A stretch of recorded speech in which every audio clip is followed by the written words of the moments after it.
ቅዱሳን ሁላችሁም ባላችሁበት ስፍራ ይህንን የትንሣኤ በዓል የምታከብሩ ሁሉ ክርስቲያን የሆናችሁ ሁሉ እንኳን ለዚህ ለጌታችን ኢየሱስ ክርስቶስ ትንሣኤ በሰላም አደረሳችሁ።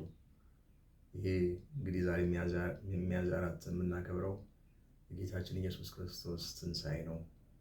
ዓርብ ስቅለት ኢየሱስ ክርስቶስ ስለኛ የደቀቀበት፣ የተገረፈበት፣ የተተፋበት፣ የተጎሳቆለበት እዛም በቀራንዮ መስቀል ላይ ነፍሱን ሕይወቱን አሳልፎ የሰጠበት፣ ዛሬ ደግሞ እሁድ በሦስተኛው ቀን እንደተናገረው የተነሳበት መታሰቢያ ትንሣኤ መታሰቢያ የምናከብርበት ነው። እንግዲህ እንደምናውቀው ክርስትና ያለ ስቅለትና ያለ ትንሣኤ ዋጋ የለውም። ጌታ ኢየሱስ ክርስቶስ ባይነሳ ኖሮ በአካል ባይነሳ ኖሮ ወንጌልም የለም፣ ክርስትናም የለም፣ መዳንም የለም፣ የዘላለም ሕይወትም የለም ማለት ነው። ስለዚህ ለእኛ ትንሣኤ እጅግ በጣም ወሳኝና ትልቅ ደስታ የሚሰጠን ቀን ነው። ሰይጣን የተዋረደበት፣ ሰይጣን የጨለመበት፣ ለእኛ ለሰው ልጅ ደግሞ ብርሃን የወጣበት፣ በአዳም ላይ የነበረው መርገም የተሰበረበት ቀን ስለሆነ እጅግ ደስ ይለናል። ጌታ የተመሰገነ ይሁን። የትንሣኤ በረከቶች ምንድን ናቸው? አንደኛው ወገኖቼ የኃጢአት ስርየት ያገኘንበት፣ ከኃጢአት የተላቀቅንበት። ሮሜ 4:5 ላይ እንደሚናገረው እሱ ስለ በደለኞች ተላልፎ ተሰጠ ይላል።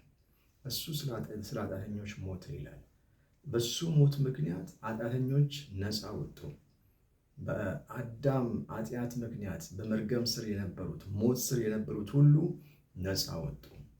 በአንድ ሰው በአሮጌው አዳም ኃጢአት ገባ፣ በአዲሱ ሰው በአንድ ሰው በኩል ደግሞ ሕይወት ሆነልን ይላል የእግዚአብሔር ቃል።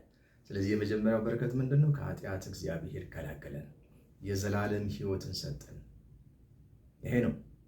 ሁለተኛ ይሄ የጌታ ኢየሱስ ክርስቶስ ትንሣኤ አዲስ ሕይወትን ሰጠን። ሮሜ 6:4 እንደሚናገረው እኛ በክርስቶስ ኢየሱስ ያለን ሰዎች በአዲስ ሕይወት እንድንመላለስ አደረገን። አዲስ ሕይወት፣ ይሄ ትራንስፎርምድ ሃርት፣ የተለወጠ ልብ፣ የተለወጠ ማንነት እንዲኖረን አደረገ ማለት ነው። ከዚህ ከትንሣኤ ኃይል የተነሳ ምን ሆነናል? አሮጌው ማንነታችን በክርስቶስ ኢየሱስ ተቀይሯል። አዲስ ፍጥረት ሆነናል። የትላንትናው ማንነታችን ሁሉ ተሽሯል። አሁን በክርስቶስ ኢየሱስ ኃይል፣ በትንሣኤው ኃይል ሕይወታችን ተለውጧል። ማንነታችን ተለውጧል። እኛ እንደ ትላንትና አይደለንም። ዛሬ በክርስቶስ ኢየሱስ አዲስ ሕይወት ተሰጥቶናል። አዲስ ማንነት፣ የእግዚአብሔር ልጆች ሆነናል።